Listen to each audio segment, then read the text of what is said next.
Okay, today we'll be starting section 4.5.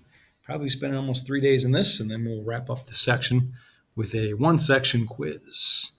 Okay, so a periodic function is a function that repeats itself over and over again. There's a lot of different things in life that repeat themselves, and they can be modeled well with sine and cosine graphs, like seasons, tides, orbits, things like that.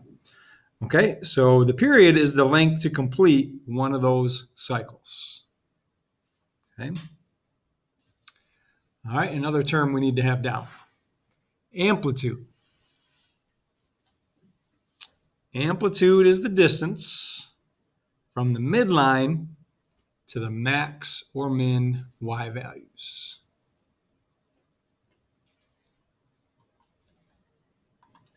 Okay, I labeled the midline over here so we can kind of get a visual aid of what that looks like.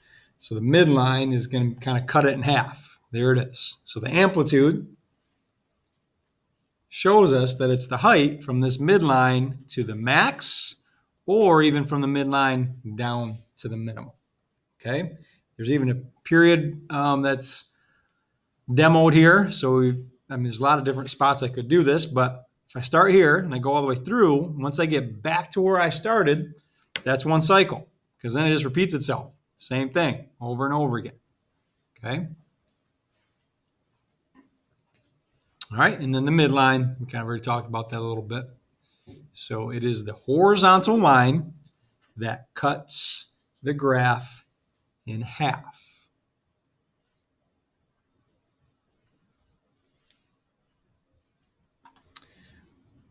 Okay, so these graphs, we're going to start with the parent function.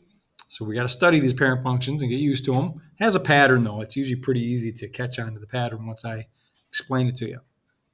All right, but then we can move them around. We can move them up and down, left to right, shifting them, vertical shifts, horizontal shifts. And they can also be stretched vertically or horizontally, okay? Or reflected, so we'll go over all those types of transformations. Okay, so here's what's going on. How do they get this wave? Well, let me just show you here. There's not much you need to write down. I'm just using this as an aid to show you.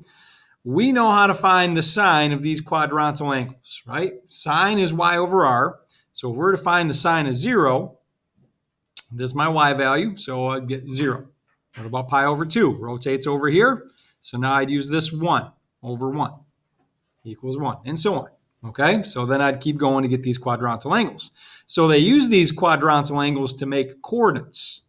Okay, so if y equals sine x is our graph or parent function, our x value here is the angles. So look at the x-axis. The x-axis are these quadrantal angles. Okay, so when sine is, for example, 0, what's the output value? It's 0. When the input value is pi over 2, what's the output value? 1. Okay, that's how these coordinates are made. When the sine is pi, I'll do one more, then stop. The coordinate is, or the y value is 0. So look at these. These are plotted over here. So 0, 0 is plotted. Okay, pi over 2, y value is 1. Okay, you see how these are correlating, how these are coming up onto the graph, and then pi is 0, and so on. So it creates this wave-looking graph. Okay, I could demonstrate the same thing with cosine. They just get slightly different values. This one happens to start at the y-intercept of 1, and then it kind of has the same pattern of going down to the x-intercept, to the minimum, back to the intercept, and then up to the max. And then it repeats itself. Okay, this segment here is the same as this segment if I were to extend that and continue on. Okay. All right, so you might want to add this part here too. The midline of these graphs are at y equals 0. That's the part that's cutting it in half that we talked about above. Midline at y equals 0. Okay, and notice the difference. I kind of boxed them in. Maybe you want to highlight it if you have a highlighter, because they are slightly different. They have the same pattern once you get them going, but they kind of have different starting points. Okay, the domain for all of these is all real numbers. It's smooth and continuous, right? All angles I can plug into these. There's no gaps or holes. The range, however, remember range, you can kind of turn it sideways to figure out the range. All right, -1 is as low as it goes, and +1 is as high as it goes. So there's our range. Okay, the amplitude of these parent functions, remember, amplitude measures the distance from the midline to the max or min. That's what we wrote down up here. Okay, that distance from here to the max or min. So that distance is just 1. Okay, the amplitude is 1. All right, and how long does it take for it to get through one cycle? Because that's what the period measures. 2 pi. Look at the sine graph here. Once I got to 2 pi, all I'm going to do is see a repeat of that. It's going to go up, down, and then back up again. All right, so 2 pi, or if we're talking in degrees, 360 degrees. Okay. All right, I'm going to take a look at page 298 now and put this under the camera to further discuss what's called key points that I'm going to refer to. So I'll pause to get that ready.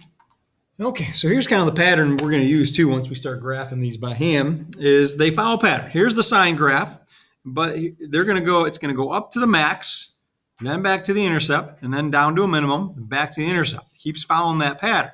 Even cosine. It starts at max, but it's going to go to intercept next, continue down to minimum, back to an intercept, continuing up to the max. Follows that easy pattern. Okay? All right, let's go ahead and turn the page in our notes.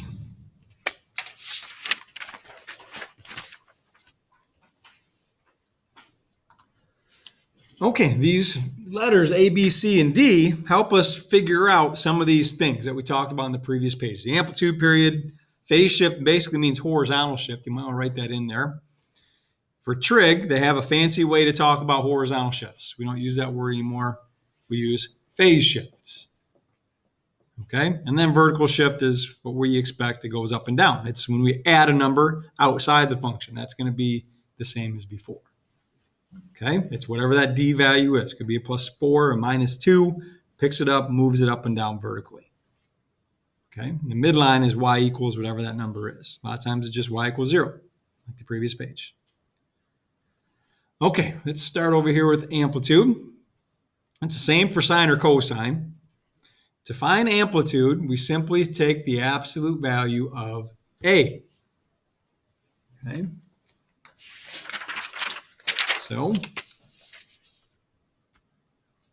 if the value is a number between 0 and 1, it kind of compresses it like, I don't know, like a slinky or something. It squeezes it down. It's not going to be as high anymore as it was on the parent function. But if it's greater than 1, like a 2 or a 3 or something like that, it stretches it. Makes it go higher. And if the A value is negative, it actually reflects the graph over the x-axis. Okay, so we got to start getting familiar with that. Okay, I'll walk you through all these here in just a moment on number 1. To find the period, we talked about the parent functions being 2 pi, but if they give you a number in front of x right here, it does change the period. It actually changes it horizontally, either squeezes it down or stretches it this way. Okay, so that's what the effect of that be. All right, so it's a horizontal stretch. If it's between 0 and 1, don't worry so much about these words. You just have to make sure you know how to find that period. 2 pi divided by b. Okay, we can add this part in here too. I'll talk about it once we start graphing it, but it's in this column, so I think you should put it in here. Tick marks or scale marks, I don't really care what we call them. I'll call them both probably. Tick marks on the x-axis, when we start graphing it, what we do is we take the period and we divide it into 4. Okay, we do quarter periods basically. All right, so why don't you write that in there?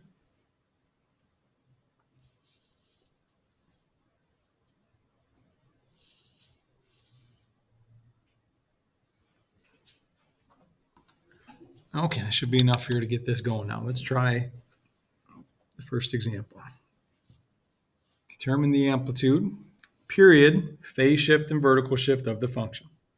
Don't worry about this part yet. I'll wait till we start graphing phase shifts to add that. So we'll address that later.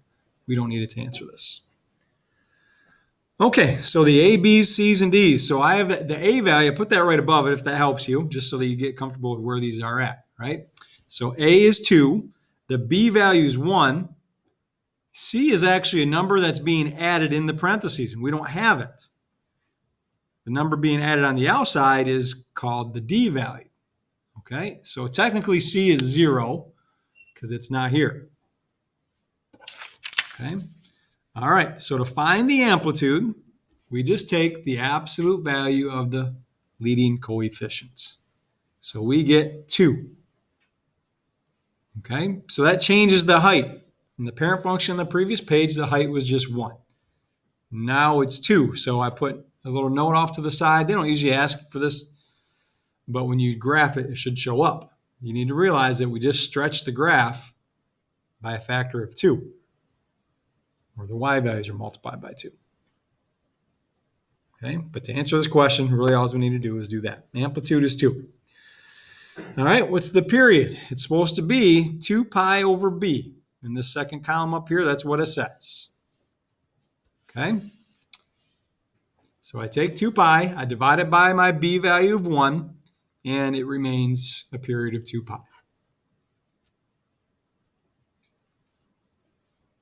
Okay, so when c is 0, there's no phase shift to report. You technically don't have to write anything, but just to make sure you understand, there's no phase shift on this problem. No horizontal shifts. Okay. All right, and then the D value does mean this is a vertical shift. Up 3 units. So vertical shift up 3. There's actually a new midline as well. The midline is now at y equals 3.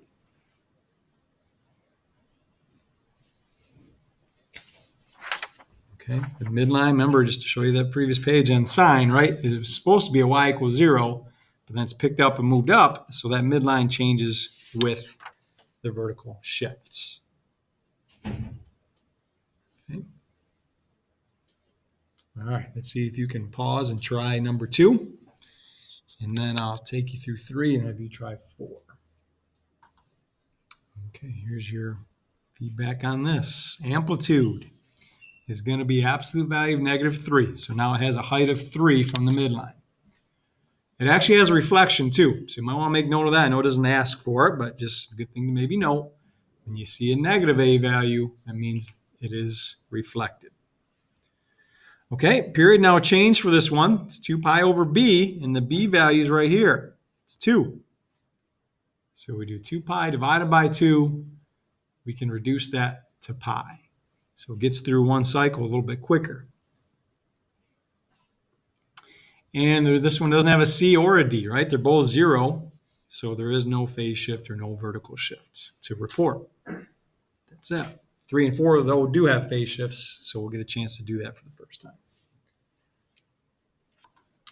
Okay, here's number 3. If you like reporting these A, B's, and C's and D's like I'm doing off the side, you should identify A as 1. If there's no number out front, if it's not 0, it's 1 times that, right? Otherwise, 0 will be gone. So 1, B is 2, C is now pi, and D is 0. Okay.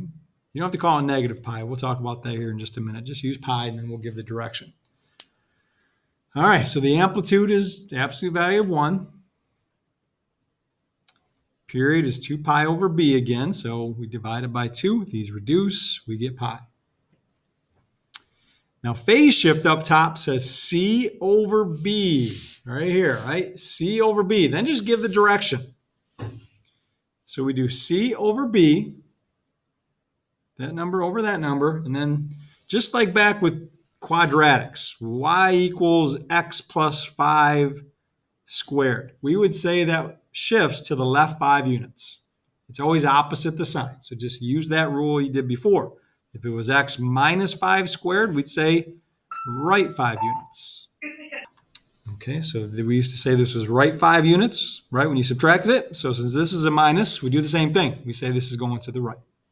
Okay, and no vertical shifts. Okay, you guys try 4. That has a phase shift as well. Let's see if you can figure it out.